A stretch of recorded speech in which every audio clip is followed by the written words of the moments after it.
Blog Talk Radio.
That wasn't a bad intro.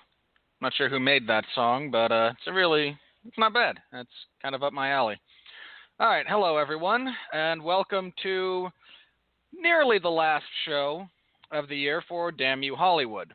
We have this one, we have one more, and then the year in review, wherein Mark will sacrifice a small goat on the altar of Disney. And that'll be it for the year. I'm Robert Winfree. Thank you for being here. Tonight, Mark and I will be talking about Rogue One, Disney's latest movie that took them to becoming the first company in film history to make $7 billion in a single year. And that's just after the opening week. Mark being a Star Wars fanatic, I being not. So we're going to be talking about that one tonight. Mark, how you doing this evening? How are the holidays treating you down there where you don't have snow or an average, a spike of temperature that will drop below about 40 degrees? I went for a bike ride earlier today. Alrighty then. I was watching Cooked on Netflix, and I got bored. Not of the show necessarily. I get kind of antsy sitting around the house for too long. So I said, you know what? I haven't done any exercise today. I haven't been to the gym. It's a beautiful day out here in Florida, like in the rest of the country with all your snow and global warming and nonsense. But here in Florida, it was gorgeous out. Yeah, I put my shoes on, I jumped on my bike, and I rode around for half an hour. Got my exercise in. By the way, the intro music comes from 331 Rock, capital EROCK, on YouTube. That was one half of the Star Wars Rogue One meets Metal. I cut out the first part, which is basically just the basic Star Wars theme that he did, and that was his metal cover of the music from I think it's the second Rogue One trailer. He did a pretty good job with it, and I wanted something special for tonight. I was going to go with Galactic Empire, but Jesse used that for source material, which is fine. It was appropriate, especially for what we covered. But I wanted something more Rogue One specific. We usually start off with Hooray for Hollywood. Start off tonight's show with We're in the Money. We're in the money. We're in the money. We're Disney. But I figured, you know what? Let's see if I can find some guitar cover of some Rogue One music. And lo and behold, Mr. 331E Rock provided some. So thank you to him. Check out his YouTube channel. He has no idea I'm doing this, by the way. I just took the music and left him a comment, and I'm using this. Do you have everything closed in your background, or is that me? Do I have what in my background? You're getting a little bit of that fading in and out thing. Is that better? I think that's better. I don't know. Again, I'm never quite sure if it's your end or my end, as far as my internet connection gets a I don't little know. dodgy at times too. So I thought I thought I was okay calling in on the guest line through Google, but Jesse and I were talking about this last week. I think I may have to start calling in through Skype directly and seeing if that's any better. If I keep fading in and out, let me know and I will disconnect. All right. okay. So We'll hash it hopefully out you as got we most go of on. what I said. Yeah. I just know you wanted to be informed if anyone was hearing that. So. Alrighty. I am on a new headset and mic though, so I'm on a new headset and mic here. So I mean, I'm hoping I'm coming in okay. It's not the audio It's not the audio that's having the problem in the sense that it's cutting in and out, like your microphone is weird. It's that kind of weird, distorted Mr. Computer voice that happens occasionally, like when. Again, it's a connection issue, and again, it might be on mine because mine does that on occasion to me. So. Well, I don't have Facebook open either, so. Okay. Okay. I got everything shut down that I possibly can here. Anyway, I'm doing okay. All right. No, I'm glad to hear it. All right. Where do we want to start with this thing, Mark? Because, the last time when we reviewed The Force Awakens, we were blessed with, a couple of other friends of ours who wanted to be on and contribute, and you and I were both fine with that because we didn't want to just wind up screaming at each other. For those of you who don't know, I'm not a big fan of Star Wars. I can appreciate them on their various levels of success. I understand their historical importance. I'm not a fan in the sense that if there's problems, I feel compelled to point them out, and in that sense, again, if it had just been Mark and I for The Force Awakens, we would have been screaming at each other for 90 minutes, and it would have been ugly. Now, in this instance, it's just the two of us, and so where do you kind of want to start with this before I actually get into the plot synopsis? Is there anything we should talk about prior to getting into the nuts and bolts here? Yeah, I want to set this up because I've watched a couple of different reviews. I've watched Doug Walker and his brother do just a basic sit in front of the camera and talk about it. I watched Half in the Bag, their thing. I've read a bunch of rotten reviews on Rotten Tomatoes, which we will get to later, of course, as we normally do. I think some context is needed to really understand what this movie is, because it's in a lot of cases where it's being put up against George Lucas's trilogy. It's being put up against The Force Awakens. And I don't know if Star Wars story is an apples to apples compared with any of the preceding Star Wars movies. I would argue that it's not. Is that this is the Disney/Lucasfilm attempt to realize the Star Wars universe. As Lucas gave us the story of Luke Skywalker in the original trilogy, and the story of Anakin Skywalker in the prequels, and now this is Rey's story in 7, 8, and 9, Force Awakens, and whatever the next two movies are going to be called. This is something different. A lot of the negative criticism this movie is receiving is the result of people trying to make an apples-to-apples comparison between something that is supposed to be a relatively small chapter in a larger story, in someone else's story.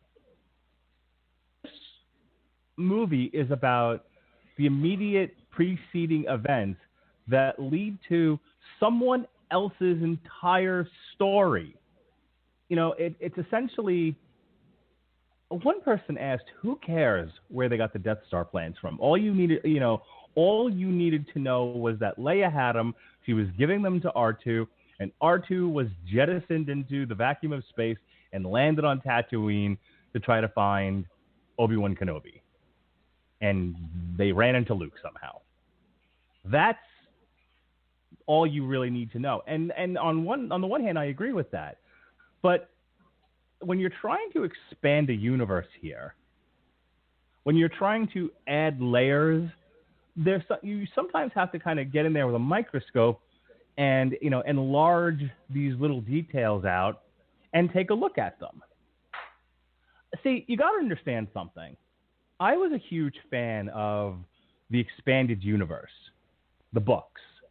Okay, I was listening to a podcast earlier today where they were where they were pitching different movies and talking about different aspects of the Star Wars universe. It was movie fights, by the way, from Screen Junkies, and what the three people who were very knowledgeable about Star Wars brought up came out of the Dark Horse comics. Some of these were wide, expansive, and I'm talking about the novels as well. If you look at like the novels in the Dark Horse comics from the 90s, the Thrawn trilogy. In some cases, like the Thrawn trilogy, these were large, wide expanse stories. In some cases, they were about a very, very small detail of the Star Wars universe that was blown up. So, for example, I'll just throw a few out there. There was the Tales series, one of which was Tales from the Mos Eisley's Cantina, which was a book of short stories about each one of the characters that had about 3 seconds of film time in the cantina on that Tatooine. Another one was Tales from Jabba's Palace, which talked about how Boba Fett escaped the Sarlacc pit, and it talked about the Rancor Keeper, and again, short stories. The question of does anyone care is, yeah, people obviously care, or they wouldn't have bought the books. The Dark Horse comics were the same level. Some of them were extremely, were very large in expanse and very, very detailed, and added this whole other dimension to both prior to the prequels, even, the Old Republic stuff, and then the post Return of the Jedi, the Dark Apprentice or Dark Jedi, whatever the hell it was called.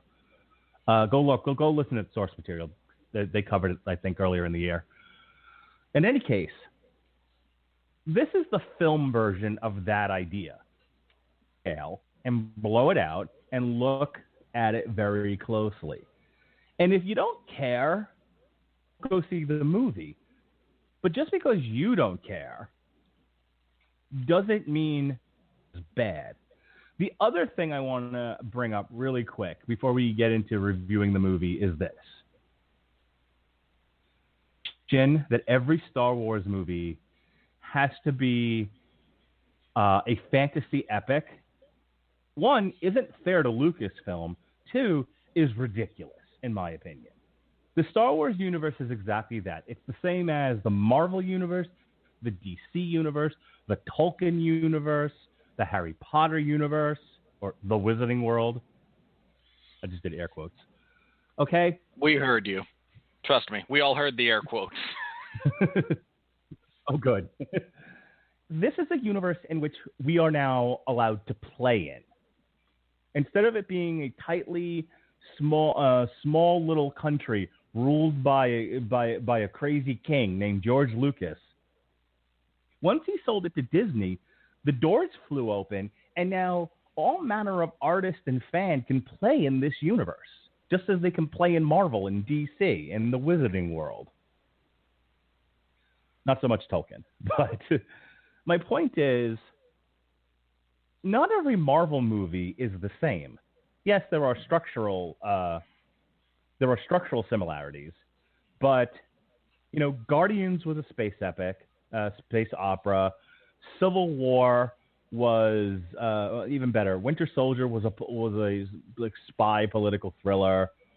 The Iron Man movies were their own kind of thing. Doctor Strange was very mystical and magical. So you have different takes on these Marvel stories. Rogue One isn't a fantasy film as such. and judging it against the 7 preceding fantasy films starts you off on the wrong foot. You must judge this movie, 1, on its own merits. 2, you must judge it separately from the preceding Star Wars films. Because, of course, then you're going to start to have problems. This isn't about Jedis and mysticism and, and space fantasy. This was a war picture. They fucking said that for a year while this thing was in pre-production. Or rather, pre and during production. They said it's a gritty war picture. If you're some parent out there, and I was thinking about bringing my wife and kid to this thing, but I was going to go see it first. And if I thought it was appropriate for my daughter, either that, and my wife for that matter, who is not really into gritty war pictures, I would have said, okay, let's go see it as a family. And you know what? After watching this thing, I'm like, maybe my almost 6-year-old should try getting through The Force Awakens first before I expose her to Rogue One. But if you as a parent out there didn't do the homework and brought your kid into this and then were horrified by what this was, that's your fault. That's not the production crew. That's not the writers. That's not Disney. And frankly, it's offensive to me that once again we now have to talk about an aspect of our culture, a group of people in our culture who expect, in this case, the film industry, more specifically Disney and Lucasfilm, to cater to their specific need. I don't give a shit if your particular kid wanted to see this movie, and yet when you found out what it was going to be, you thought it was a bad idea, and now your kid's all upset. This is the Deadpool conversation from almost a year ago that we had. It's not the job of the people making this movie to make one that accommodates you in particular or your child in particular. I made a conscious decision not to bring my kid. If you bring yours, God bless you. I don't see, every parent and child is different, but then don't complain, as we will talk about, that the third act is so tragic. Because to me, it's one of the elements that made this movie so spectacular. And thank God, and this is my final word on this, thank God they tried something different with this movie, that it wasn't yet again another rehash of all the familiar things we've gotten in the preceding 7 movies. That they experimented with a different tone, a different theme, a different color palette. I don't want to keep seeing the same Star Wars movies. As much as I like The Force Awakens, it was very hard to get away from the idea of this is basically a soft reboot. This is an update of A New Hope. As much as I liked it, even I couldn't deny that. I also didn't care. Hey. That wasn't important to me, but it was there. This was entirely different. And I know when we get to the reviews, that upset a lot of people. And to those people, I don't know what you want, because you keep talking out of both sides of your mouth. You want something different, but if it's different than what you wanted, then you don't like it. And to that, I say, you people are all terrible. What's the line from The Simpsons that we talked about during Oakley Dokley? Give us hell, Quimby.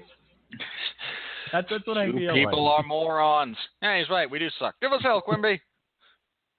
Exactly. So those are my thoughts, Winfree. You want to respond to any of that? If not, we can get right into the plot synopsis. I'm just with you as far as I'm so grateful they tried something different. I was prepared. Look, earlier this year, I think it was, when word came out that there were reshoots pertaining to this movie. And, chatter was that the executives didn't like it. It was too dark. They were worried about scaring off all the families, so on and so forth. I was ready to throw things. Because that's what it's supposed to be. I said publicly to many people when I talked with them about this, if they don't all die while accomplishing this mission. I'm going to be disappointed. This is supposed to be a suicide run, and I was terrified that studio notes were going to be, we need a happy ending. Right. Or, okay, one of them has to die. One of them can make the heroic sacrifice. Everybody else gets to high five on the shuttle on the way out. Yeah, Mon Mothma was going to put medals on. Mon Mothma was going to put medals on Jyn Erso and, Lando Calrissian, whatever the hell his name was at the end of the movie. Yeah, again, I was ready to throw things. And thankfully, we didn't go that route. I mentioned this to Mark off air, and I do want to say it here. I really do want to see, for want of a better phrase, the director's cut. I want to see what this movie was prior to reshoots. Now, if the reshoots were all just technical issues, then there's no substantive change. But I'm really curious as to what Gareth Edwards and the writing team here. I think it was Chris Weitz, who was the original writer, and then Gilroy did the reshoots. I'm very interested to see what they had come up with, again, prior to studio reshoots. And I hope we get that at some point, because, again, I'm very interested in that movie as well. All right. Any major issues with what I said? No. Well, again, if you're too stupid to figure out the genres and tones of movies that you're going to take your kids to, you probably should have rethought having kids, several years ago. Look, I'm all about parenting and having children and everything, but I mean, come on. Even I, who tends to play death metal in front of his children and use a few choice words that maybe some would find objectionable, knows better than, to drag my kids into something that, I mean, you got to know your children, and you got to know ahead of time what it is you're getting into. And if you don't, what Star Wars or not, that's just dumb parenting. But that's also a different podcast. Yeah. There was one other thing. Again, you mentioned that, we can now play around in the Star Wars universe. And I'm looking forward to that. I'm looking forward to functionally different genres being explored within Star Wars. Because there's a lot of different ways you could go at so many different points along the way. I'm actually kind of sad that the next two in this, of these anthology movies are going to be a Han Solo origin and something about Boba Fett, because I'm not. Depends on what they do with Boba Fett. I don't know. Boba Fett needs to go die in a hole. Wait, he already did. No, that's not. Look, I don't want to get all nerdly on you, but there's great grist for the mill for a story that starts with Boba Fett crawling out of the Sarlacc pit. If that's the genesis of this movie, fuck you. That's a movie I want to see. Okay? No, this is going to be an angsty teenager who carries around his daddy's helmet, probably with the head still inside. Okay. Well, if it's that, then I agree with you. In which case, I take back that fuck you and I say fuck me, because that's not a movie I want to go see. Disney, please, for the I do not understand the obsession with there's good with Boba Fett. He was a decent, plot point for one movie. He looked cool. I'm not saying I don't. Okay, let me rephrase. I understand why people think Boba Fett is cool. I'm not entirely sure. I do. I'm not sure how a 2-hour Boba Fett movie will play. He's better off as an ancillary and supporting character than he is primary player. Yeah, this is the Hulk argument. Look, it's all in the story. Okay? If you tell a good story about a sort of an anti-hero who has to face his own challenges, one of which is getting out of this sand beast that slowly is digesting him over hundreds of years. That's a great starting point. And, and here's the thing. The immediate events after Return of the we're never going to get to this movie. The immediate events after Return of the Jedi were that they all left Tatooine. They went to the hidden Rebel base. And from that point on, it was Endor and the Death Star. But we don't know what happened after that because they didn't make any movies, and everything that we were given, the Thrawn trilogy, the Yuuzhan Vong, all of those books, Dark Horse comics and everything, have been summarily thrown out. I can't remember what the phrase they're using for that now is, but they're not canon.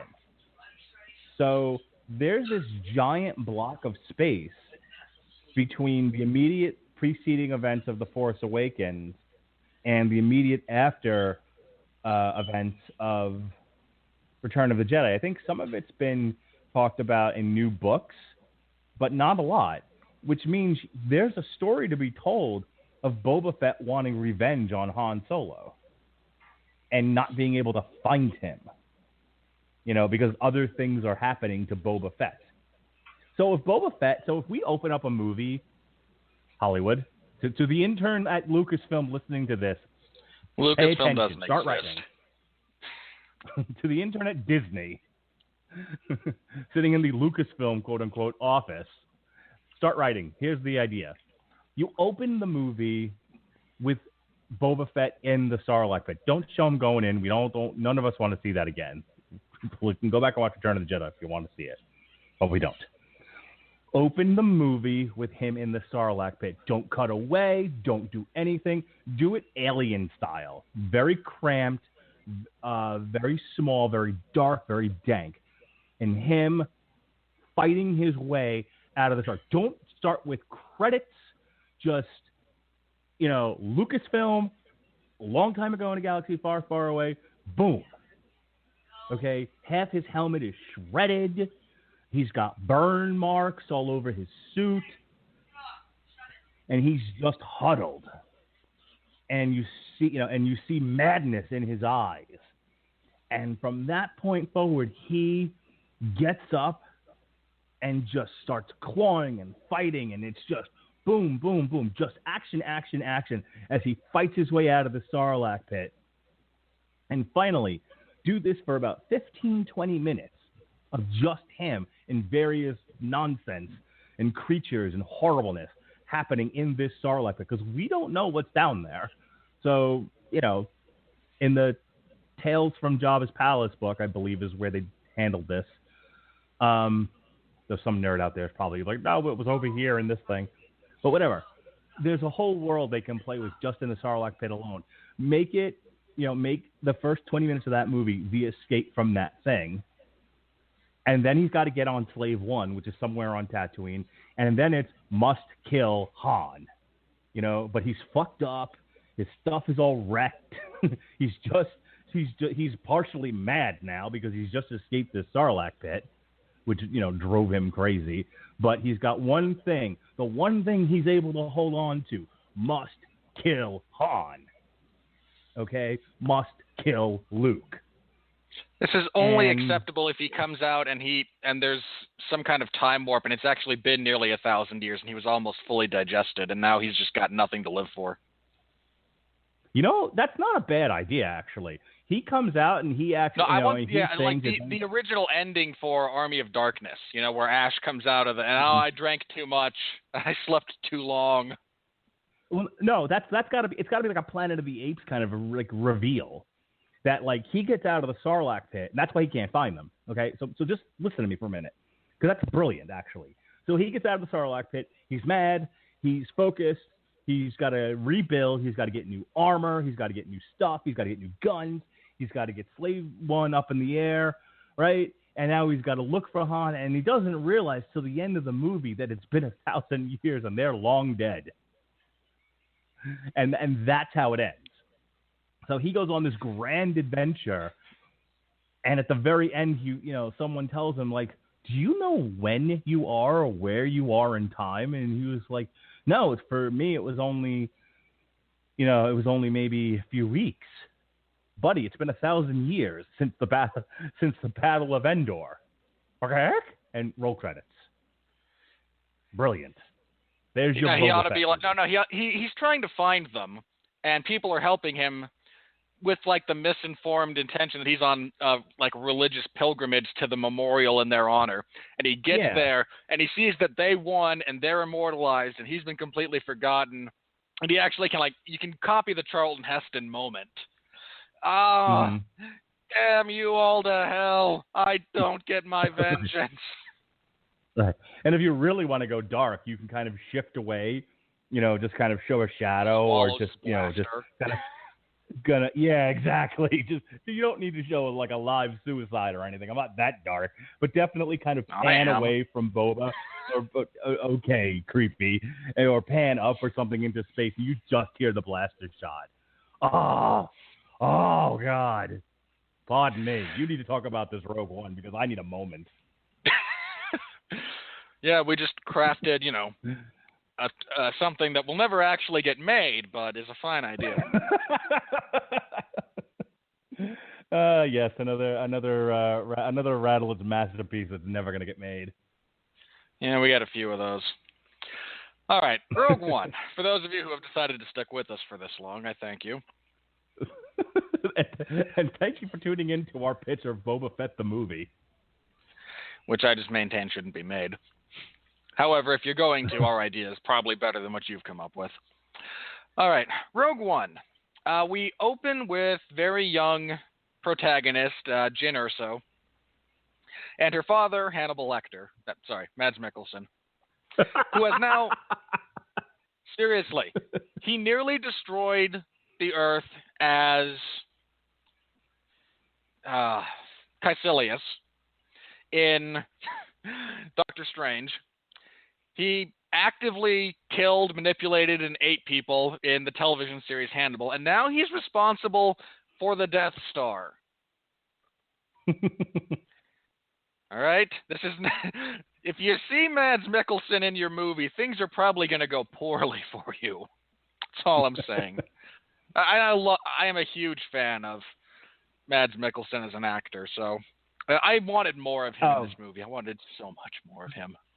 God, who's the actor that's like a villain that for a long time was like the villain in every movie? Not the one that dies. That's Boromir. But I want to say it might be what's his face, Snape. Alan Rickman. Alan Rickman, who I feel like was a villain in almost every movie he's ever been in, and it's like Mads Mikkelsen has sort of picked up that baton. Rickman was a little bit typecast as a villain, especially after Die Hard. Yeah. Of course, he actively fought against his typecasting. Anyway, we come as he is press-ganged into the greater service of the Empire by some useless character whose name I can't remember. Yeah, it doesn't matter. Krennic. Whatever. Schmagegi. Yeah. His wife dies in this attempt. His daughter is left behind. She is rescued by Forrest Whitaker before he goes all crazy eyes. We flash forward to Jyn in the future, where she's in an Imperial prison camp. We are introduced to Calrissian dude. His name is actually Cassian. I think it's Cassian. Yeah, it's Cassian. He works for the Rebel Alliance and is the first to receive word that, the Empire is building a machine that will blow up planets. No, they don't know that yet. They know it's a super weapon. They don't really know what it does. No, he actually, like the guy he meets and then subsequently shoots in the back, actually says it's a planet killer. Okay. Oh, you're talking about like the crazy Arab guy? No. The guy he shoots in the back. Okay, go on. Our introduction to that character is him meeting this, guy with one good arm, who's an informant of his, who tells him they're building a planet killer, and then to escape that's capture, right. he, Okay. he shoots that guy. The alley bit. Okay, no, I had forgotten about the whole thing in the alley. All right, go on. And we also get, and we are also given word through here that there's a defecting Imperial pilot who did so at the behest of Jin's father, again, Mads Mikkelsen, by the name of Galen, who has, information that can let them fight back against it. But this particular pilot defects to a militant extremist, Forrest Whitaker. And the best way for the rebels to actually gain an audience with Forrest Whitaker is with Jyn Erso in tow.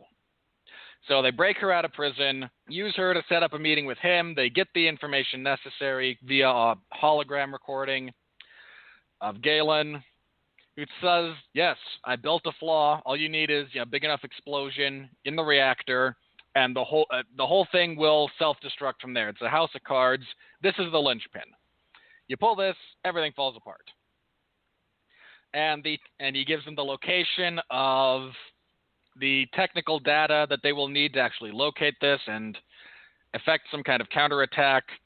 Right about then, the Death Star gets a sort of test and blows up the holy city of Jeddah and a good chunk of... They don't actually blow up the planet. I believe they refer to it as a one-reactor fire, so it's massive damage, giant crater.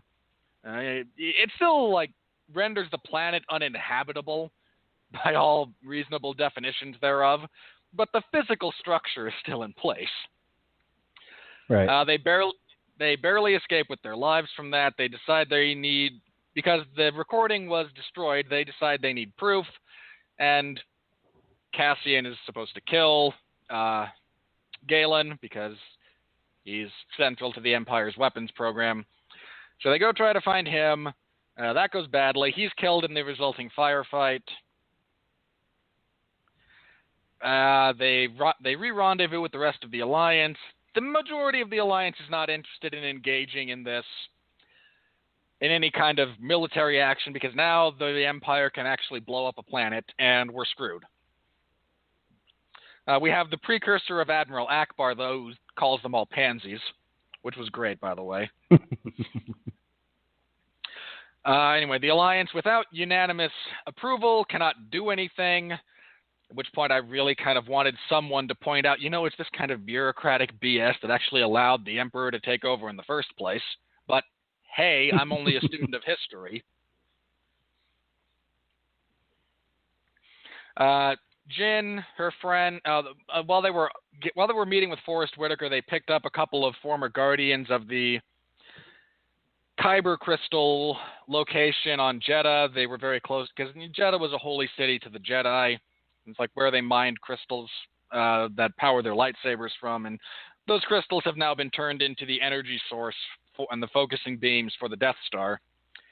They pick up a couple of guys from there. We pick up the Imperial pilot before that place is destroyed.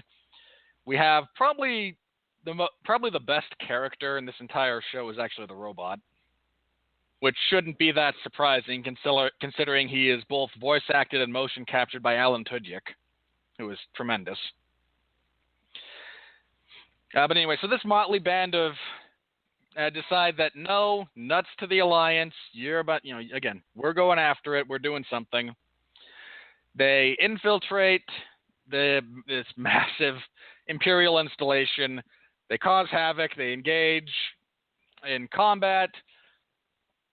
Jyn and Cassian are actually able to get the plans and to upload them, to broadcast them to the ship. They all die during this process, which again, I was very happy about, by the way.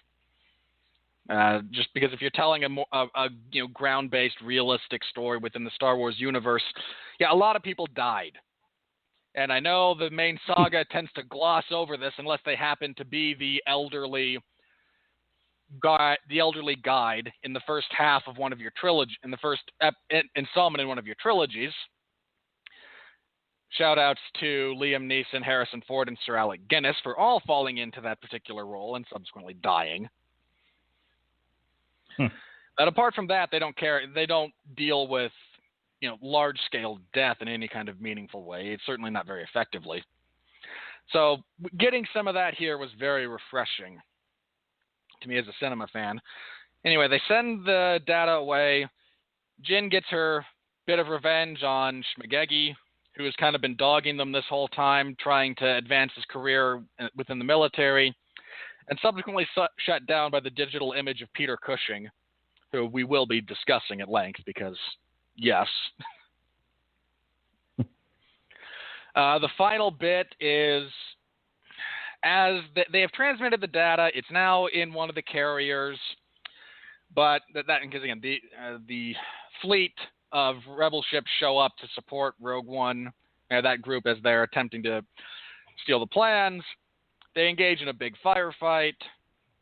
And then as they're trying to escape with the plans, Vader shows up, and in probably my favorite scene of this entire movie, you are reminded that Darth Vader is a freaking monster. No, seriously, that scene when they're, oh crap, the door's jammed, get it open, and then, oh wait, the lights go out. You get that shot of the empty hallway, then in just the darkness, then you hear Darth Vader's respirator, and everyone's, clearly terrified. And then he activates his lightsaber, and all you get is the visage of Darth Vader, illuminated by no other source than his red lightsaber. And seriously, sitting there watching that, I got chills because it's weird because Darth Vader has been so neutered as an effective, force of fear and terror, courtesy of popular culture, that to get a moment when you just realize, oh crap, they're all going to die, and then he goes on a very efficient, very brief rampage through this hallway. And Benjamin Cologne pointed this out. We briefly discussed this on Facebook. That sequence where he tears through that hallway is something out of a slasher movie. I've never seen a character more effectively rehabilitated in so few minutes. Less than 5 minutes. I mean, you meet him earlier on when it turns out he lives, on Sauron's tower. Because seriously, that's all I saw during that sequence. Flying over the video, you fly over, you get the flyover shot, and it's all black and liquid metal. And I just looked at that and I thought, oh, he lives in Mordor. Okay, we're just ripping off visuals here. But no, he just and he Mustafar. I don't care. And then he just tears through that group of people in a sequence worthy of, Michael Myers at his best. Mm-hmm. And then they escape at the last possible second. We get the digital representation of young Carrie Fisher saying that, we now have hope in our fight against the Empire. And roll credits. All right. I went on a long opening rant here about what the expectations were, how this should be Expendables 4 is coming in 2018. Sorry. Never happened. Put that on the list. There's too much time for that to not happen. I don't want to talk about it. Let me first say that when I walked out of the movie, that third act, and especially those last few minutes with Darth Vader tearing rebels to pieces, it totally puts prequel Darth Vader out of your mind and reminds you that he's one of the greatest villains of the last 40 years of movies. He's amazing. And he was terrifying. Like, the fear the actors were portraying in that scene was palpable, and it was enthralling. It was breathtaking. It was exciting as a fan, and it was a part of an entire act. The whole third act of that movie makes Rogue One. my initial reaction when I walked out of the theater was joy, happiness. I was thrilled. And it's funny because the first like hour of the movie, I was like, I'm not. I was enjoying it, but it was a little slow. It really took its time to get going, which is forgivable. But it's definitely one of these movies where it's like a roller coaster, and it's just a slow click, click, click, click, click, click, as your car gets to the very, very top of the coaster. That first big incline. If you've ever been on a roller coaster, you know what I'm talking about, and I was on several this weekend. We were at Legoland yesterday. So just picture in your mind a movie that just goes for an hour, hour and a half or so, goes click, click, click. And there's some exciting beats here and there, but for the most part, it's just a lot of click, click, click. It's a lot of setup. And then they actually go after the Death Star plans on whatever, I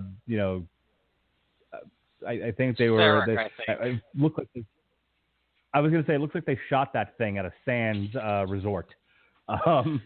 So when they get to Planet Sands they resort, shot it on a specific atoll in the Maldive Islands.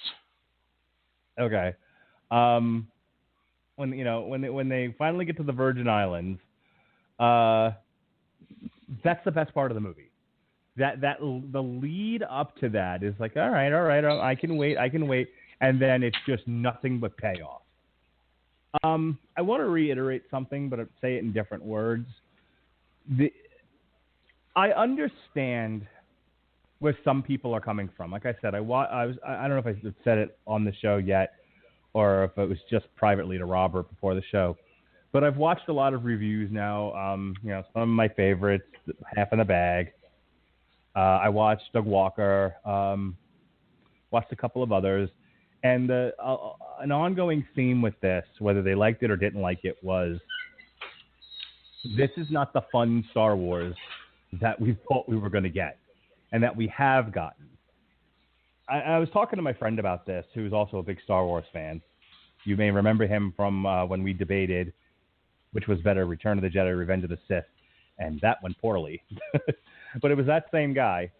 And I get the whole, like, you go into a Star Wars movie and you kind of expect it to be a little less dark, a little bit more light, a little bit more fun. On the other hand, and I'm just going to repeat the phrase that I heard, which I thought was hilarious.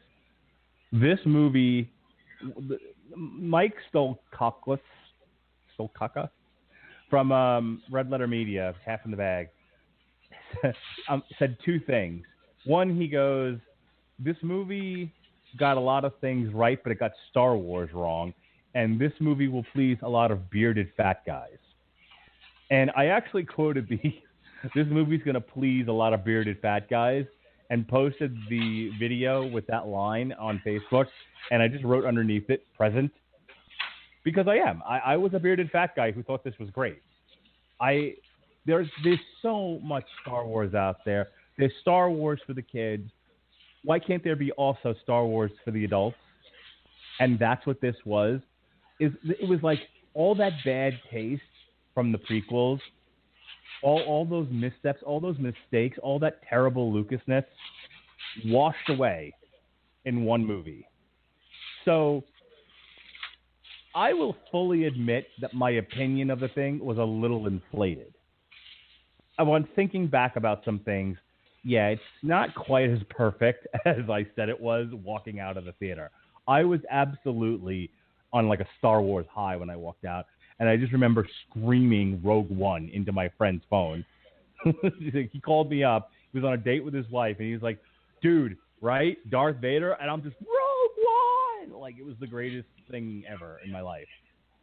Okay, so here's a sober review of this movie.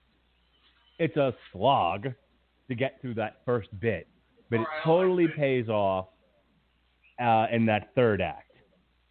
I agree with the sentiment there really were no characters because the movie isn't. This movie is one of those rare non-character pieces.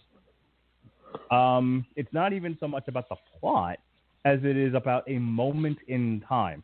This is, again, one of those movies that takes this brief moment that changes everything and focuses in on it.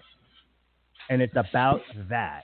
The dourness that people are complaining about, the feeling of hopelessness was perfect and was exactly what this movie needed because, and I'm going to say it again, it's a fucking war picture in the wake of Revenge of the Sith. You got to remember that A New Hope was basically the last act of Lucas's original idea. Go and listen to source material tomorrow, Thursday and Friday, where we talk about Lucas's original script. Getting the plans and blowing up the Death Star was the last thing on the agenda in Lucas's mind. There was no Empire Strikes Back and Return of the Jedi originally. He was just focusing on the last part of this big idea that he had. And so that little bit of plot point was what this movie was about. And yeah, you want to get to know some of the characters and have some attachment to them.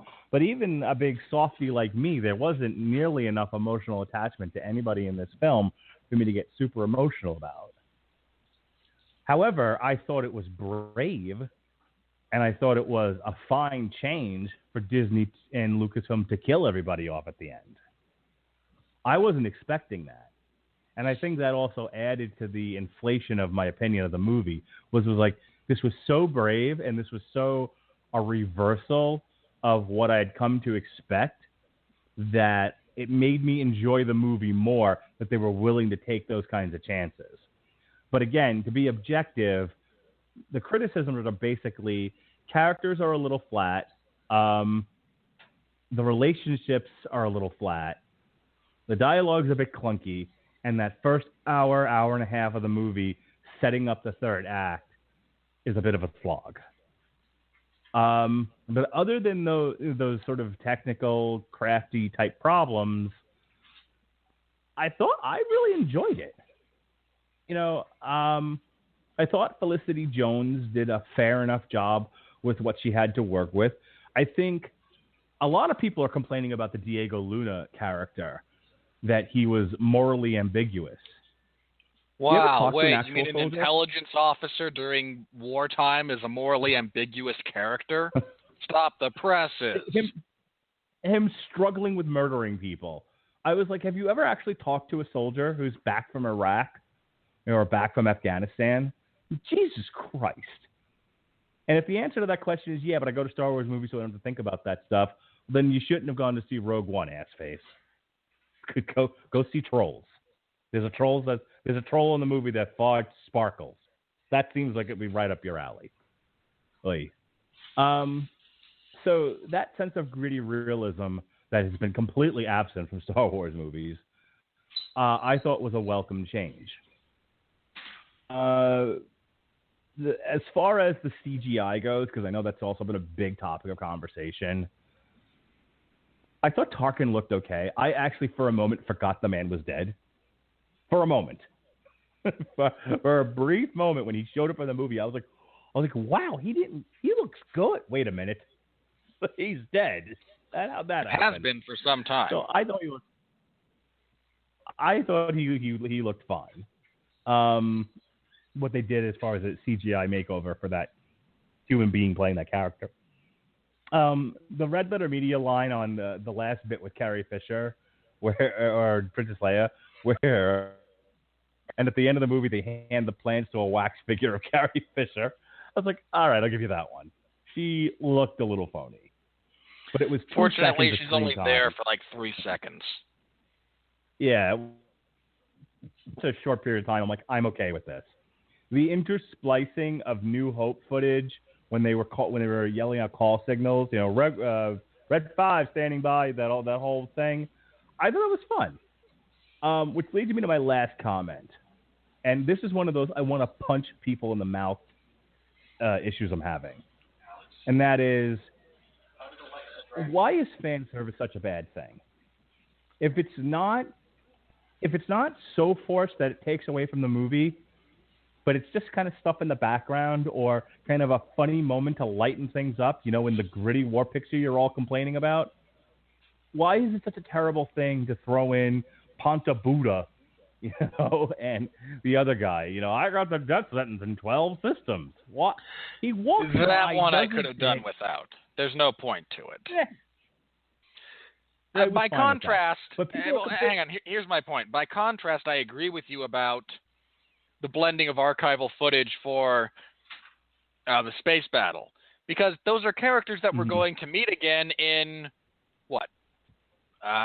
2 weeks, when they actually attack the Death Star. I mean, looking at the chronology, they would be there. I mean, that makes perfect sense. Where's Porkins? But I mean, let's not talk about Porkins. Poor Porkins. In the background of one scene, and that's another thing. This came up a lot in the Half in the Bag. They were like, why would they have? Well, it was like they had to force all these things in there, like AT-ATs and STSTs. I'm like, it's the military. No, these aren't. You think we don't? How are these forced? Wait, you mean the giant military organization has heavy military equipment on their bases? What's the matter with you people? Why can't we see something new? Why can't we see something new? This was what they were. What do you know? Because we've established this is the freaking. Well, no, you can't look. And this is some of the issues with this story from a narrative perspective are that it is very constrained by what it has to do and the time frame that it takes place. It's established via other movies. This is the technology the Empire has at its disposal at this point in time. So if you have something else, then within the vermicelitude, and I can never pronounce that freaking word, of the movie or of the universe, that's how it has to happen. You have to work within the structure previously set down. It bothers me because no one's thinking about real reality. Tanks since World War I? We still have tanks. They look about the same. The technology may have changed a bit, but for the most part, it's block basically on wheels, gun with a barrel. That's it. That's a tank. It's not going to change until you don't need tanks anymore. And for the longest time, cannons were about the same shape and look. They still are. They're just bigger and better. Hundreds of years. Yeah, look, we have refined. They've established. I agree with you. The reality is being left off here. Just now, if your argument is, well, they clearly have superior technology. Why do they even have these machines they're using are fundamentally inefficient? Okay, so's blaster armor. All right, Star Wars as a property is full of devices that don't function ideally. And if you're not complaining about that in every other Star Wars movie and are only complaining about it here, you're not doing it right. I mean, even Family Guy made fun of that. With the arrows are puncturing, at the they can't even puncturing the armor. And one guy out, this armor is useless. Why do we even wear it? They might as well be naked. I mean, for the amount of protection that their armor offers, they might as well be naked. It's stupid. Yeah, so the argument, and I think from a cinematic point of view, I can see the point. You're not being realistic, and you're not thinking with these things. They've established this is a giant military machine run by a dictator. You're not going to see a military. I mean, just the whole concept of mass production, living with since the Industrial Revolution. I get it, but still, what is a stupid thing to be complaining about? Like, you know, again, the whole first minute or so of of Half in the Bag is the three of them going, just yelling out stuff. Yes, stuff exists in Star Wars and will continue to extend. That works, people. How long have we had cars running on oil? Now, Christ. Anyway, thoughts about this movie. I really enjoyed the Donnie Yen character and the other Asian fella. I don't have an opinion on the Arab guy. Diego Luna, I thought, did his best stuff when he was explaining his moral ambiguity. And you know, the other and the one that isn't CGI'd, Tarkin, you know, the science director, meh. He was effective in what I gave him, but not a character. The most memorable villain in this thing is Darth Vader, and it's only the last 2 minutes of the movie. Because his first scene, oy vey. Just, you know, see right Yoda, down to the stupid, I may as Vader. well put sunglasses on over my mask line. When he goes to Mustafar and Vader there, like, so dramatic Vader. At least he wasn't yelling out no. Again, I was waiting for him to go. I was waiting for the yeah. After that, you know, pun he dropped at the end. He needed sunglasses and, you know, a David Caruso yeah in the background. It was that stupid. Only Darth Vader scene, I would have been a little upset. But, you know, again, how many more times do we have to say everybody on the Carillion cruiser? It was awesome. All right. I'm going to let you have your piece. I agree. There's a really interesting kind of structure to elements of this story in the sense that it's not a character piece. It's about a series of actions taken.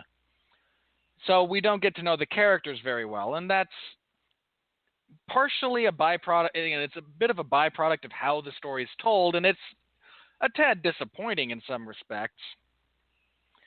You know, I liked Donnie Yen. I'm a huge fan of Donnie Yen in general. The fact that they didn't give him a lightsaber under any circumstances just makes me sad. Because you've got perhaps one of the preeminent cinematic martial artists going today in a Star Wars movie, and you don't come up with any excuse at some point to get him a lightsaber. It's sad because you should have. But I liked his character. Again, he's in the stock sense, he is the blind Buddhist archer, which is, again, a very tried and true character to work with. I mean, right down to his blaster looking like a bow. But I can live with it. I can work with it. He wasn't flat. You know, he was a very, and that character can be in that sense. He's engaging. I really liked, and I need to disclose this, against my will, but I had time constraints placed on me today. I wound up seeing this in 3D, which I can't recommend. I just don't care for 3D movies personally all that much. There's maybe been 2 that are actually good. So elements, the point being I have to see this again without the stupid glasses to get a handle on elements of the CGI. However, I liked the way Tarkin looked. I thought he looked, very good, especially the way they utilized his character. And I don't care that it's digital. It was good to see Peter Cushing back on a screen. I'm a big fan of what he was able to accomplish. Any fan of, the good old Hammer horror movies has a very big soft spot for Peter Cushing. And I happen to fall into that category. Alan Tudyk was great. He, again, does their reprogrammed Imperial droid. He gets some of the best lines. You know who he reminded me of? Please say Drax. The paranoid android from Hitchhiker's Guide to the Galaxy. I haven't seen that in entirely too long to have connected those two dots. It's something I've seen, but I used to listen to the radio play on C, and whoever voiced Marvin the paranoid android, the radio play was hilarious. And every time, especially in the first couple of scenes, he opened up thinking was, "Oh, what a life! Brain the size of an asteroid, and they've got me sorting files," or whatever it is he says. It's hysterical. I think in the movie Alan Rickman does his voice actually. Mm-hmm. But really, Alan Tudyk needs to just stop doing space dramas. They never turn out well for him. And I understand that only a small percentage of our listenership will get that reference, but watching Alan Tudyk once again go down in front of controls. As a fan of, both the television series Firefly and an appreciator of the film, you can only see that so many times. All right, I think we've sufficiently covered this part of the sorry. There's review. Two other things I wanted to say. Okay, one, and I mentioned this before, I really do kind of want to see this movie pre-reshoot. I want to see what that looks like, because I feel like they could have easily done a couple of scenes with Galen Erso as he's working in his lab, because he describes in that hologram the life that he's had to live basically under the Imperial thumb. And I really wish we would have gotten a few scenes where he could just actually act that out, because Mikkelsen is a good enough actor to actually do that. My biggest gripe with... I had a major problem in a couple of different instances with some of the dialogue in this movie. I mean, Mark, you've screamed to the high heavens on this show. It's a visual medium, show me, don't tell me. And there were, 2 or 3 separate instances in this movie where they did something and then apparently imagined that the audience was just, not paying attention for those 3 minutes and had a character actually verbalize the action that had just taken place. And it bothered me. I wanted to throw crap. The last thing I want to say, and this pertains directly to the final act, Gareth Edwards, for those of you who don't know, has a really, really good eye for action. I've seen both of his 2 previous one of them wasn't wide release, but the 2 other major movies he's done. The first is called Monsters, and I think it's still on Netflix. It might not be, but that's where I saw it. And the action there is much more limited, but it's all given appropriate scope. It's rendered beautifully, and it's easy to read. And then Godzilla's the same way. There are other problems with the new with his Godzilla. It's not a perfect movie, but the action, which is what you go to see a Godzilla movie for. You want to see Godzilla trash things and beat up other monsters. That's the selling point. And everything that he does in that context is great. You can see it. You can understand it. You know what's going on.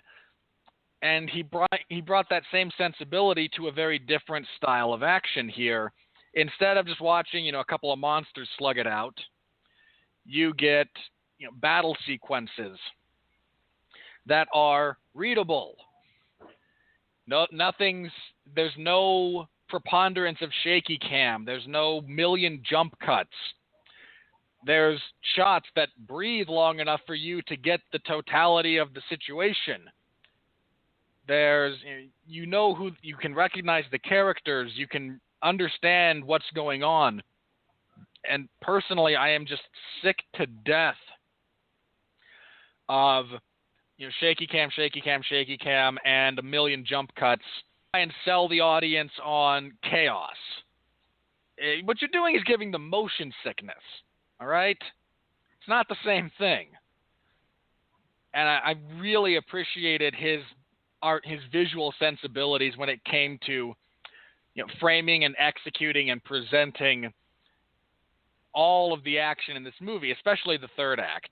But I mean, even the scrapes they get into on the two other occasions, one on Jeddah, one on Airdate or whatever it was, they all have that same sensibility. They're readable. You don't have to, you can tell what's going on very easily. And that's a really, really lost art for the majority of action directors going nowadays. Yeah, Michael Bay, I'm looking at you. You freaking hack. That's it. That's my final bit on the craft of the movie. Again, I'm not a big Star Wars fan personally, but I found this generally enjoyable, and I do need to see it again just so that I don't have to do it in 3D, and I can just enjoy it more as it was intended to be viewed. So, all right, that's it. Unless you have anything else, Mark, we can move on. Nope. I was just reading an article, though, while you were talking, the original ending scripted in the movie, that Joe and Cassian do make it off the planet. But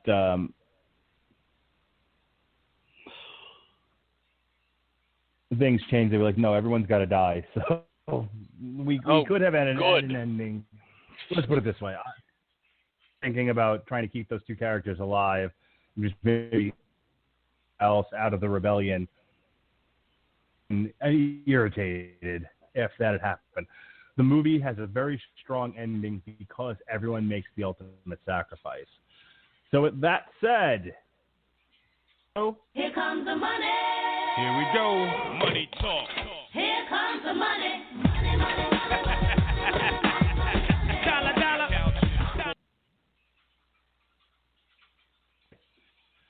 Rogue One made a few dollars this weekend.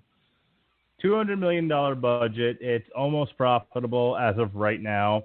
It did 170 as of this million domestic, 150 million foreign, for a take of about 323 million. It had, I think, the highest. Rogue One debuts with over 290 million worldwide. That's more than most movies made this year total. Rogue One delivered one of the top 15 openings of all time. As was said before, it contributed to Disney topping $1 billion in domestic ticket sales in just 128 days. Though, but yes, it did contribute.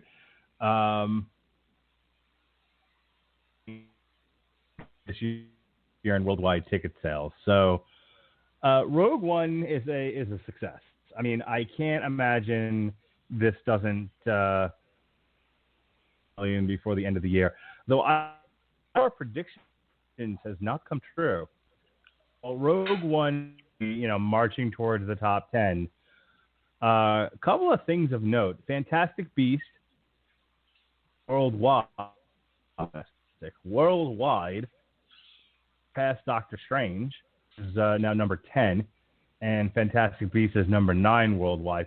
Fantastic Beasts on Suicide Squad, it's got currently 719 million to Suicide Squad 745.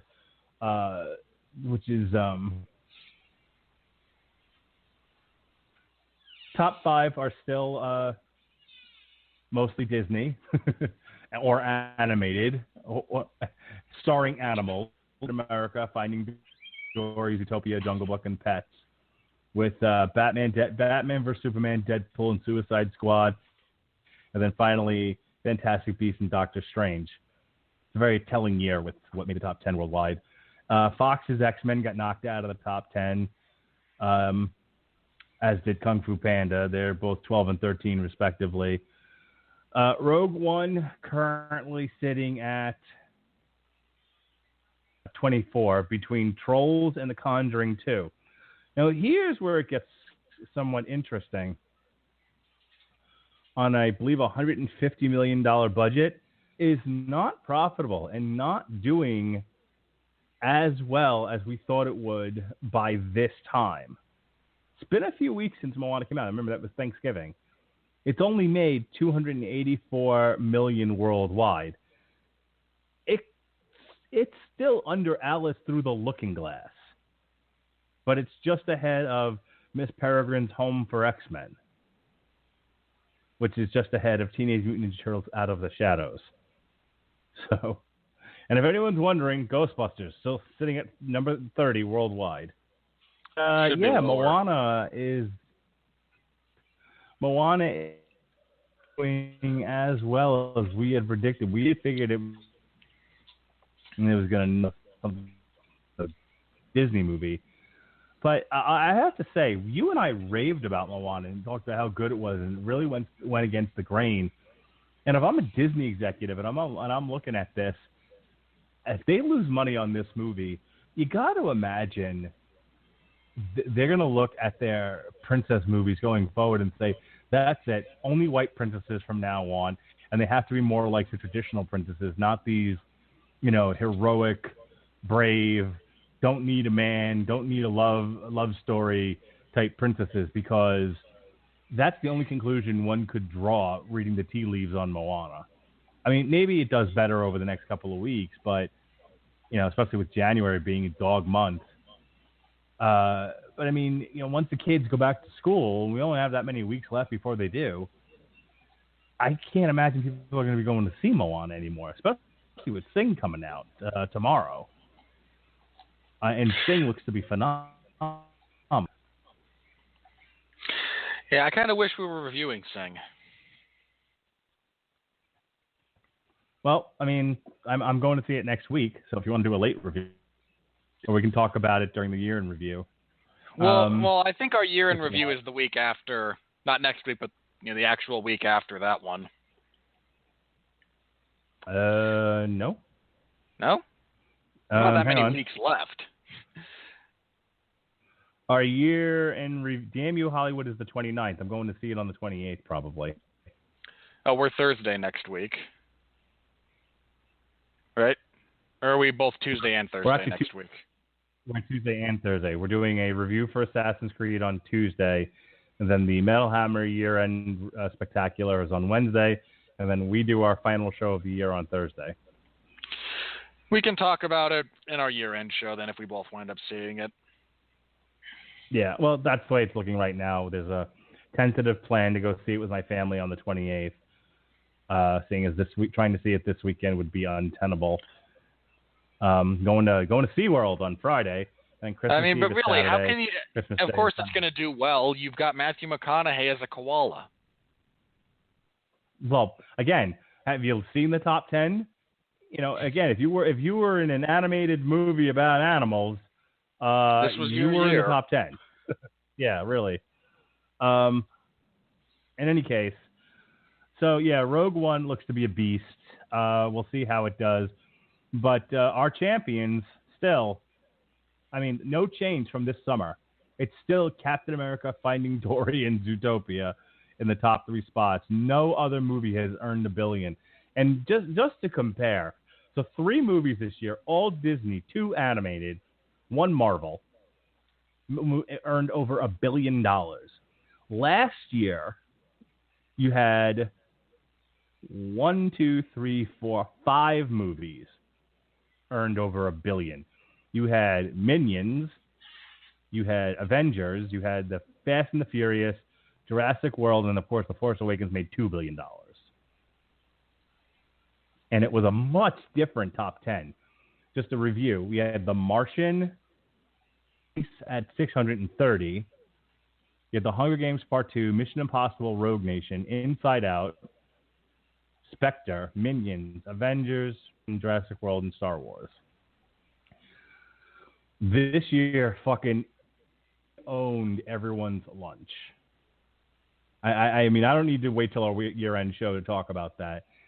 But I'll tell you this. Just looking at the year-end box office worldwide for the past couple. So if you take into account that Disney owns a number of different properties, the 2016 Captain America, that's Disney. 2015, Star Wars The Force Awakens, that's Disney. 2014 went to Age of Extinction, as it should have. Don't even start that crap. Because look, next year we're gonna rehash that next year when they screw up Unicron and Optimus Prime turns heel. 2013 was Frozen. 2012 was The Avengers. 2011, not a Disney movie. 2010 was Toy Story 3. Oh, I love that movie. Yeah, Avatar was not Disney. 2008 was The Dark Knight, and 2007 and 2006 were both Pirates of the Caribbean. So that's 10 years of dominance by Disney worldwide. 1, 2, 3, 4, 5, 6, 7 out of the last 10 years has had a Disney in the number one spot worldwide. And almost every single one of them made over $1 billion. It's just insane. Yep. They know how to make money. They made George Lucas a lot of money, too. Yeah, well, he gave most of that money away. Good for him. I don't think George Lucas is a bad guy. I just think he's a terrible, terrible writer. All right. He needs an editor. Your turn to hit the button if you're ready. When he does, he gets... George Lucas is worth $4.2 billion, all right? I don't... He doesn't care that he's a making terrible money. writer. No, I don't... Well, I think he thinks he's a wonderful writer, but again, listen to my explanation about that on source material where I attempt to psychoanalyze George Lucas. Wait, you mean a guy who writes movies about gay robots, incest, and various bondage gear might require some psychoanalysis? Just a smidgen. Alrighty, here we go. No, God! No, God, please, no! No! No! No! All right, folks, it's that time. Those rotten reviews, which, by the way, just to let everyone know, Fight Fresh with 84%, like 200 and some odd positive reviews. And let me look here. I'm on computer. Hello, computer. All right, yeah, we got 300 critical reviews. 253 were fresh. Only 47 were rotten. But we're going to focus on those because that's the kind of guys we are. Well, that's the purpose right, of this here we segment. go. It's for me to point out that, no, you guys are terrible at your jobs. This is J.R. Kinnard from Pop Matters. It's too grimy and relentlessly bleak. It's too grimy and relentlessly bleak to be any fun and lacks the substance and drama to be taken seriously. So, life or death struggle, group of people, we spend 90 minutes getting to know, deciding that, no, this is actually worth dying for, isn't adequate drama for you. It's not fun. What do you mean by fun? It's not brightly colored and inanely written. You got trolls for that. Hey, we don't have to write dialogue. We can just pay artists for song rights. I had more fun at this Jay than I did Olsen at The of Force Cinema Awakens. Mixtape. But no, Yeah. fun. Totally objective category. Yeah. Jay Olsen of Cinema Mixtape. A routine CGI a routine, Robert Winfree. A routine CGI extravaganza, primarily interested in creating a Pavlovian response every time someone or something familiar happens. See, fuck this guy, and here's why. Who like stuff in Star Wars? Where is this urge to get mad at people for liking things coming from? It's like there's a segment of reviewers out there, a segment of internet folk. Just look upon fans of anything. It's like, fan of Marvel movies? Well, you're a fan of Star Wars. You're a fan of Star Wars? What are they funny you for? Yeah. There are people who like Star Wars I thought the Star Wars movies consist of this stuff. Like lightsaber, ATA, STST, Darth Vader, Fighter, Space. Those are the things that make up that universe. So you use terrible and you right. Why are you getting mad at people who like the look of these things? I don't understand the mentality behind that. But I'm sorry, I cut you off. Please continue. Wow, you really had some weirdness going on with your audio there. So have you for most of the show, so I'm sure the phone sounds like shit. Okay, if you're hearing me sound with that, in and out, dial tone kind of Mr. Robot voice, then you're probably fine, and it's my connection being weird. Okay. All right. As for that guy, no, this is not about inducing Pavlovian responses. You moron. This is not pandering. Because I've seen movies within franchises that pander. This is not pandering. Okay, the two jagoffs on the planet that gets nearly blown up. Okay, fine. Little bit pandering. Pretty much the rest of it makes sense narratively. It's what would be going on if you were to consider the circumstances of that entire movie and the universe wherein it's taking place. But no, you're more interested in nitpicking, and as a man who nitpicks, I can partially appreciate that, but they should at least be accurate.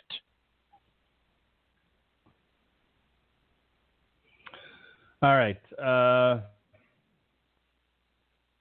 Boyero of El Pais in Spain is exultant, dramatic, epic, heroic, complex, or just entertaining to me. The film is overwhelmingly empty and lacks minimal grace and rhythm.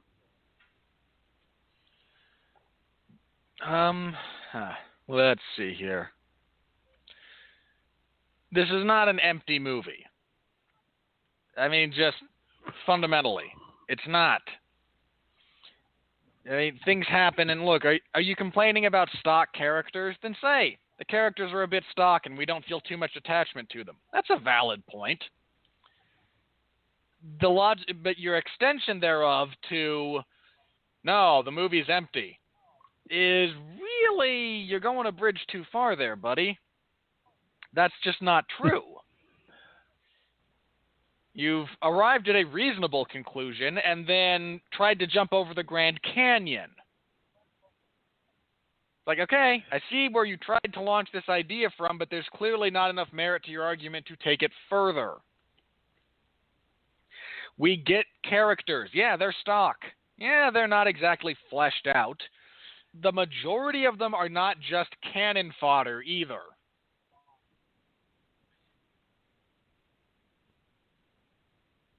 Ticket from the Chicago. Winfree,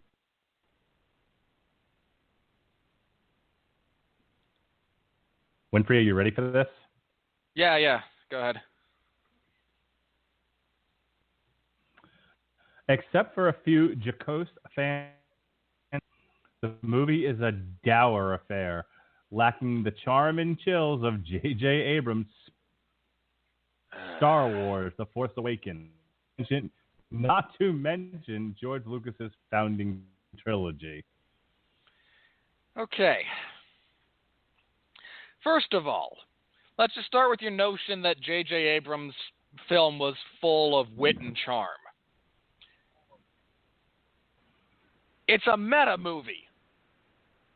I mean, there's a point in The Force Awakens when Han Solo might as well have looked at the camera and says, well, how do we destroy it? Because they always leave one of those things in. That is the actual dialogue spoken. All right? There's always a way to blow it up. In The Force Awakens, it is nostalgia. From people who think that, A New Hope was a good movie. This is not the same. This is just not the same type of story. This is all right. Allow me to make a broader comparison here that's going to speak to this point. Boy, Saving Private Ryan sure wasn't a very good Lord of the Rings entry. I mean, that's the point you're trying to make here. You small-minded. No, it's not like the one that came before it. If you were around when The Empire Strikes Back was released, you would have complained that it wasn't enough like A New Hope. Well, this is a really dark movie here that ends with the Alliance in a really bad spot. It's not. We need George Lucas back to direct these things because this new director clearly does not understand, wooden acting, flat dialogue, and the charm of the first movie. You're a freaking hack. Why doesn't everyone get a medal in Empire Strikes Back? We need more medals. All right. I'm reading this one. Not that it bears much commentary, but this is just one of those hack lines that's getting overused. This guy is just one example of it. But it's like one of y'all gets a funny idea and everyone runs with it and it's just terrible. You're all terrible. The Michael Rothman of Consequence of Sound. The Force should have been stronger with this one. Let's just move on. Dana Barbuto of the Patriot. Comment. Nope. I wouldn't piss on you if you were on fire. All right. I actually typed this out. I'm proud of this line. Go play in traffic. There's nothing to sink our teeth into, especially when we know how it ends. There's no suspense. Fuckface. Really? Wait a minute. I knew how. No, hang on. I knew how the Return of the King ended. Frodo would succumb to the ring. He would have his spoilers. He would have his finger bitten off by Gollum, and Gollum would subsequently destroy the ring on accident as he fell to his doom. There was still plenty of suspense there, despite the fact that I knew how it ended. Asshole. Look, the knowledge of how a movie ends is not necessarily a bad thing. Okay, if you're watching a thriller or, certain Hitchcock films, okay, when the story is the crux of your movie, like the actual plot points are the crux of your movie, then sure. Seeing the ending coming could ruin the experience. That's fair. This is not a movie driven by intricacies of plot, all right?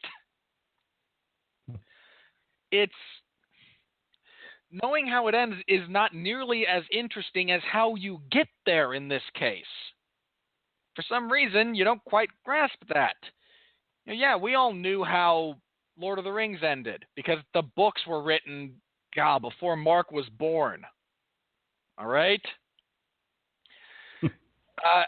I know how every Transformers movie is going to end before I go into it. Now, why is that? Because they're stupid movies, but that's not the point. They're not movies that hinge on twists and turns and narrative. They're movies that live or die based on execution of spectacle. A few acting choices here and there, strength of fundamental narrative and storytelling principles, which we have all that here.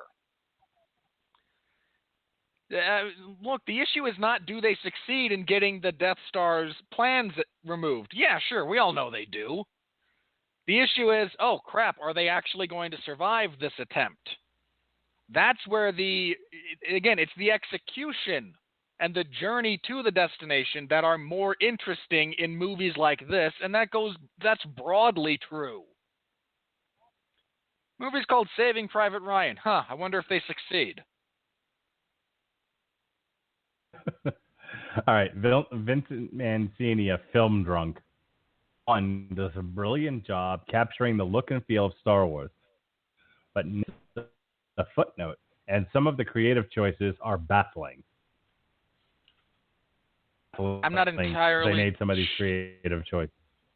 I'm not entirely sure which creative choices you're referencing.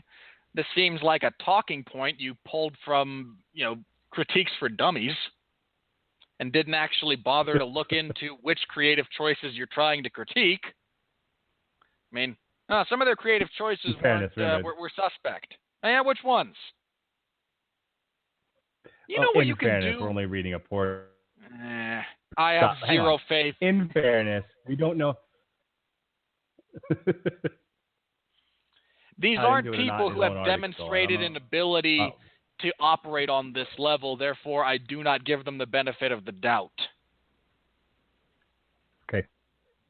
David Sexton, the London, not just a depressive experience, being force-fed a corporate product. Oh my. This is so not corporate, it's not even funny, but whatever. A film that never comes alive with properly developed dealing the very adventure formulaic. Yeah, first of all, if this had been a real corporate product, no one would number one.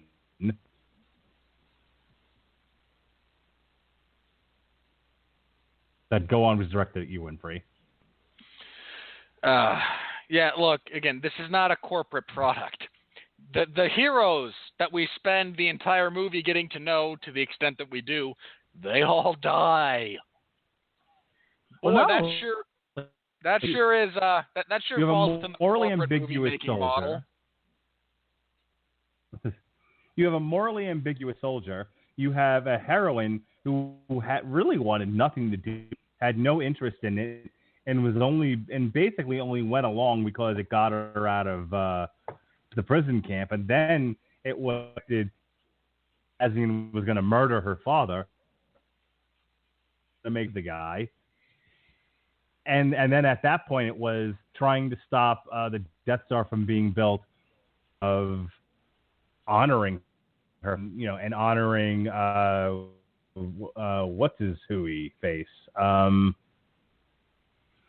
So there was a lot going into that. She sort of, building up to the point where she finally leads the team to Sands Resort. She was another reluctant hero, and she sort of embraces this after she suffers two tragic losses back to back, which I'm fine with. That's not a corporate character, and by any stretch of the imagination. I mean, look, if this were done in the current corporate climate, at least half of them would have survived to set up a sequel.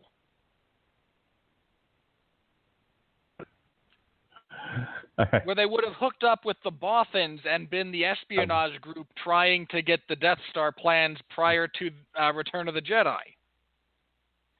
Yes. And then in the third movie, they got the plans to be a planet killer in The Force Awakens. Alonzo, top critic, seems to want nothing more than for the audience to pat itself in the back because they know what Yavin 4 is. It's a fun game to play at Comic-Con, but it doesn't make for much of a movie. No, sir, the movie. No one cares the movie, that it's. This is stupid. This is not. The setting. Okay, bouncing. There are structural problems with them bouncing around various planets. Fair enough. That's a fair point. This is not an insider movie. I didn't need to know all the details of the previous Star Wars films to follow the action here. I didn't need all of that backstory. They provide enough of it within this movie. This is not, by Star Wars fans, for Star Wars fans, only to the exclusion of the casual movie-going audience. This film goes out of its way to be easily accessible to the casual fan, while also throwing a few nuggets here and there when it makes sense for the story for the people who memorize crap about the extended universe. Not a shot at you, Mark, just a general point. I'm okay. Victoria Alexander, filmsandreview.com. It's constant blowing stuff up. Jyn Erso is Star Wars Joan of Arc. Shut up! I'm not even done yet. Up! It's constant blowing stuff up. Really? You mean those all of two action set pieces for the first 90 minutes? This is not a Michael Bay movie where we just bounce from explosion to explosion to explosion. No! This is a fundamentally inaccurate statement. You got to hear the rest of this. Jyn Erso is Star Wars Joan of Arc without a zealot fervor or dynamic leadership presence. She is the only female fighter. Wait. Joan of Arc. You have just she's Joan of Arc minus all the qualifiers for Joan of Arc. Ergo, she's someone else entirely. You actually just negated your own point. I'm not done yet. She's the only female fighter, and all the nomad soldiers blindly follow her. What happened to Mendelssohn's face?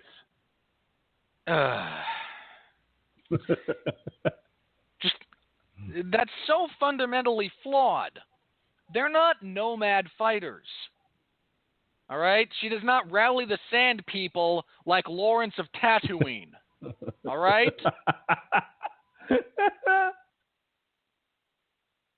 Seriously, you actually typed out that drivel.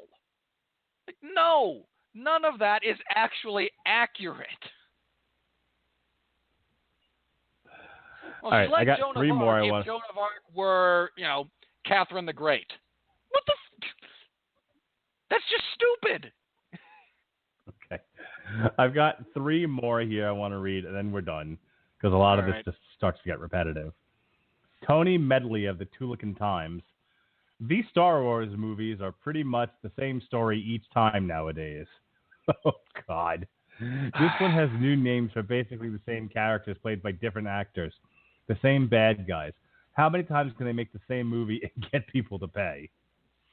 Well, Michael Bay's made 5 different Transformer movies that are all the same thing and has made billions of dollars. So clearly a lot, just to refute your overarching point. Second of all, no, this is not the same characters from the other Star Wars movies. Jyn is not Leia by any stretch of the imagination. Cassian is not at all Han Solo, because if you remember the current bits of canon, Han didn't shoot first, and his attitude was more akin to Jyn's, where, nah, screw you guys. You helped me out of my jam, I'm done. This is not the same movie as the other at all. Okay, is it the same villains as the original trilogy? Well, I wonder if that's because it's set during the same time period as the original trilogy. I mean, weird how that works. Continuity. It's amazing that a lot of the complaints about this is, hey, this movie that's a prequel, an immediate prequel to A New Hope, I wish they'd done something different with that and put new characters in it. Well, then it wouldn't be what? Wait, what? Michelle Alexandria, Eclipse Magazine. Speaking of which, just once I'd like to see a Star Wars film and be wowed by seeing something completely new and fresh. I didn't hate it, however, it commits the crime of being underwhelming and unoriginal. Okay, hang on. Unoriginal in the context of greater war films? Okay. We've seen this before. I mean, for crying out, The Dirty Dozen did basically the same thing. I mean, granted, whoever wrote that has probably never seen The Dirty Dozen because they regard Lee Marvin as the antithesis of all liberalism and feminine virtue. However, this is so radically different from any of the other Star Wars movies. Any of them.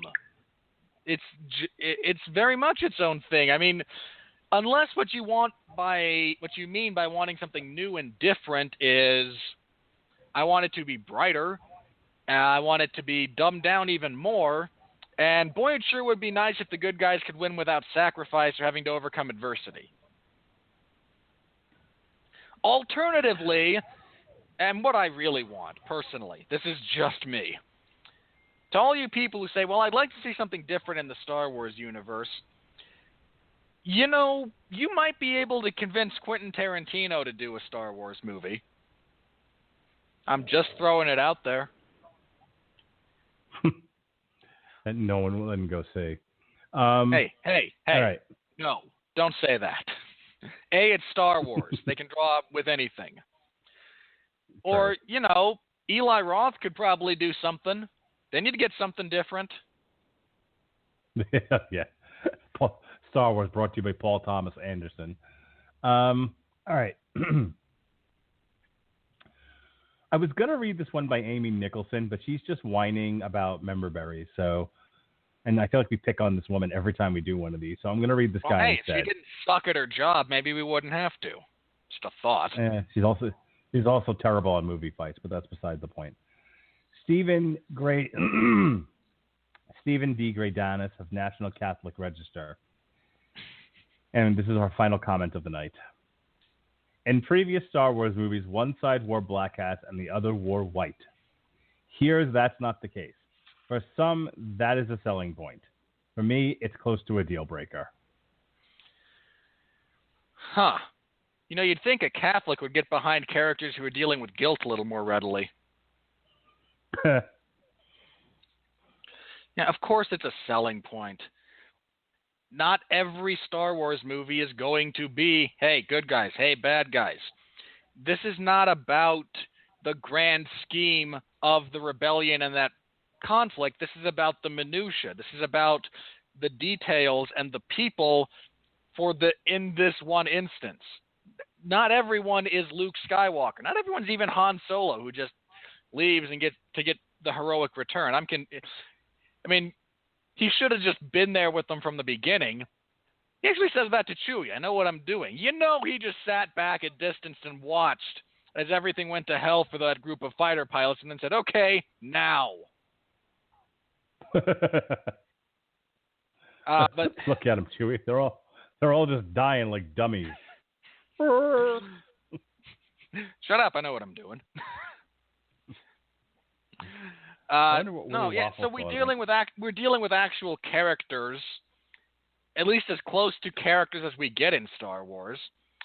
Because look, get a whole lot of deep acting or character development from any of the main saga. They're all so typical that they conform so tightly to the archetypal hero's journey that there's nothing else there. Yeah, some of us like things that are a little bit more reality-based. And if you like things to be nice and cut and dry, I seem to recall there was a sequel to God's Not Dead that came out a couple of years ago you can go rewatch. All right. Well, I'll see if I can find the review from Willie Waffles. We like him too here. In the meantime, I think we're done.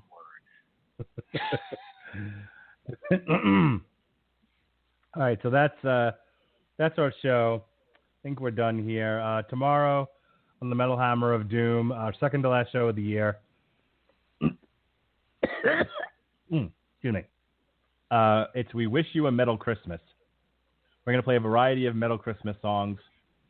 Have some special intro and outro music. A lot of fun. No show Thursday. Maybe somebody else will put something in there, but I'm going to see Assassin's Creed. Friday, Saturday, Sunday. It's all Christmas. I should take that back. Thursday, and Friday are both the last 2 episodes of the source material. We just did a very long show on the Dark Horse Star Wars comic based on Lucas's original script. Jesse broke down into 3 episodes, so the last 2 episodes will be Thursday and Friday. That's right. And we have Christmas. Merry Christmas to everyone out there if you celebrate. We'll be reviewing Assassin's Creed on Tuesday. Our Metal Hammer Year-End Spectacular is on Wednesday, and then Damn You Hollywood, the Year in Review on Thursday. We're taking everything is off the first week of the year. We'll be back on January 9th with a whole slate of shows for you. We've got source material. We'll be covering 4 issues of the DC comic The Flintstones. That's an interesting read. TV Party will be officially under that brand. Will be officially starting on Tuesday. Myself and Jesse Starcher will be looking at Black Mirror Season 1. Black Mirror is so good. You're welcome to join us if you want. Wednesday, January 11th, Metal Hammer of Doom starts the 2017 off right with clutch deep cuts, covers, and B-sides. And then on Thursday, we'll be debuting a new show in replace of Long Road to Ruin, which has gone the way of all flesh. We'll be replacing it with our very first episode of On Trial. So that'll be fun. Metal Hammer. Now, the 17th, this is brand new. I put it out there that I wanted to talk about the Netflix show Cooked. So right now we're looking at a TV party tonight for Netflix's Cooked, brought to you by Michael Pollan, author of The Omnivore's Dilemma and In Defense of Food and The Botany of Desire. And I'll be bringing on a very new person. I have to get on her ass. That's what she told me. I got to get on her ass and make sure she watches Cooked between now and the 17th. Get on her ass is what she told me. So I'm going to get on her ass, Robert Winfree, and make sure she watches Cooked. And we'll talk about it on TV Party tonight, January 17th. Metal Hammer of Doom will be reviewing Sepultura, Machine Messiah. The following week, TV Party tonight again. A lot of TV parties in January. This is what we replaced.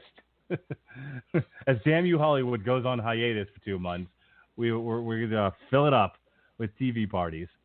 We'll be Robert Cooper and I will be looking at Voltron, Legendary Defender Season 2.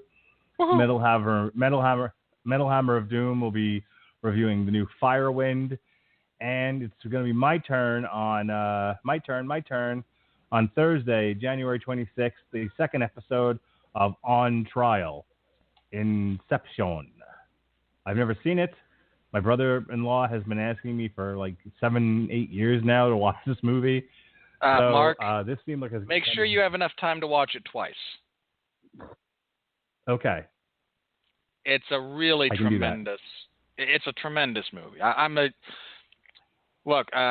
no secret about the fact that I am a huge fan of the films of Christopher Nolan, and I really, really like Inception. It's probably my favorite of his so far. So I think that's all the shows for January. We started out with a pretty pretty scarce calendar and ended up loading it up pretty good. A little bit for me, so I may actually still get to the movies in January. I really want to go see the new Michael Keaton movie about Ray Kroc.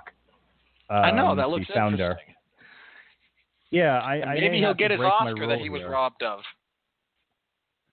I know my wife wants to go see Hidden Figures, so I may end up seeing that in January too. So, we may not get wait a minute. You were going to make me go see just like the dregs of society as far as cinema was concerned. And now that that's off, it's like, oh, well, here's all these, interesting, probably well-made movies that I'm going to go see. I'm like, you're going to make me go see Underworld and The Return of Xander Cage. Like, God. I didn't stop you from going to see anything good. I'm just saying that's what initially I'd planned to talk about. Look, I am not promising that we're going to see these movies or that I'm going to make it to, make it to the movies to see. I'm not promising that we're going to talk about them, but I'm just going to throw it out there that there were at least 2 movies in January that do not fit into our usual theme on this show that I might actually be going to see. And if I do see them, maybe I'll want to talk about them. Who knows? I'm just saying I have loosened up a little bit. I'm not totally committed to, if it doesn't come out right this very second, we're not reviewing it. I'm open to reviewing things that have come out months ago, a year ago, whatever, because Cooked is not a new show. I just learned about it like a few weeks ago. The other thing I was going to mention was after much arm twisting and pouting, I think I convinced my wife to do a TV party for Netflix's The Crown.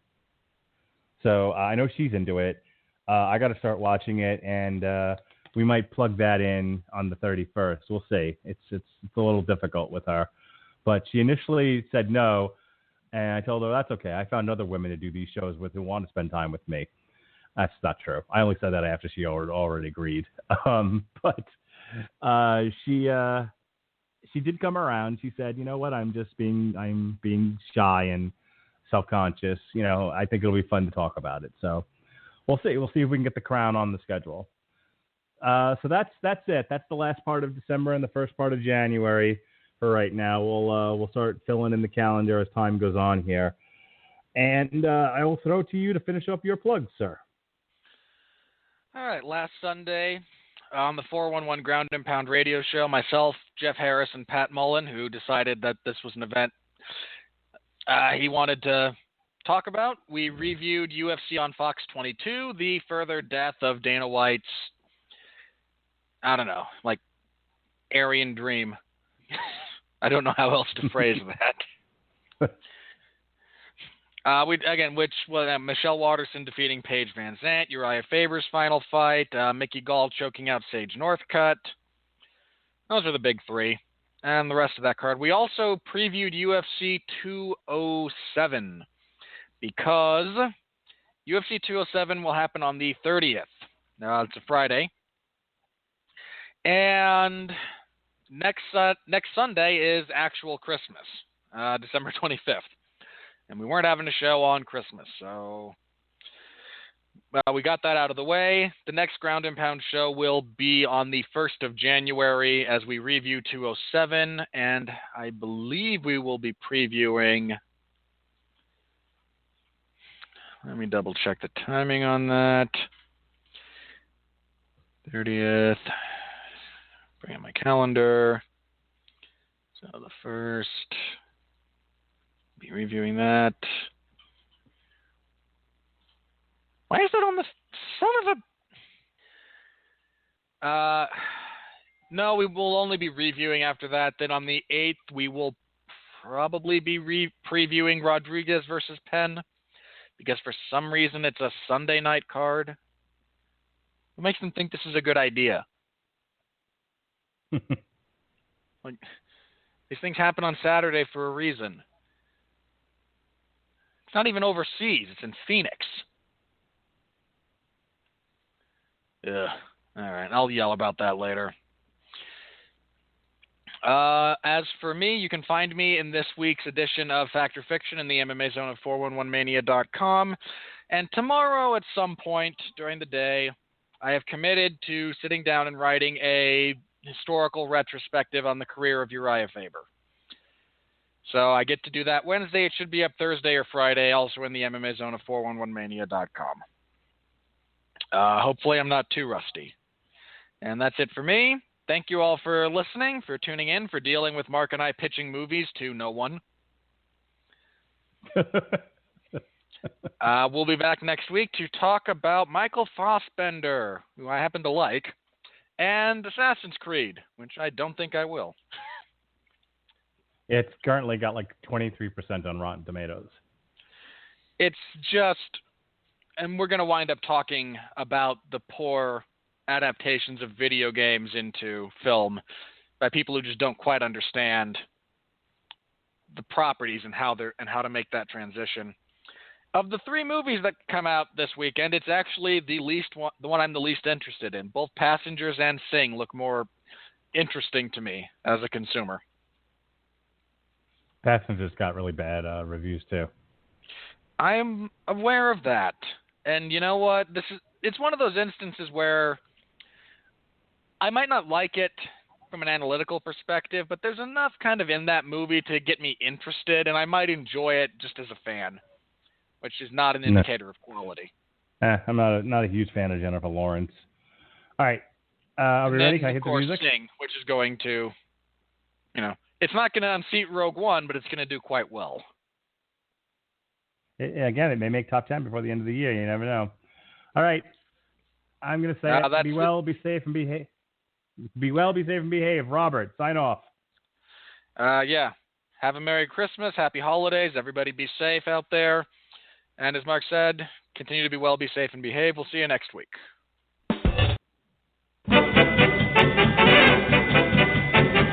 Jingle bells ring, jingle bells ring. A dritzlik wat de juice, chap tegelijk campanel. Moga scoppani, veniva gibana passadelle. Quando sono le campanelle, devo da malaga zappel. Moga spondalone, ne va gibana balladelle. Campanella, campanella, sono bella bella. Moga festa nata volta da cazzo una festa bella. Campanella, campanella, sono bella bella. Mo moglie m'attacchi giù, ce ne va gibana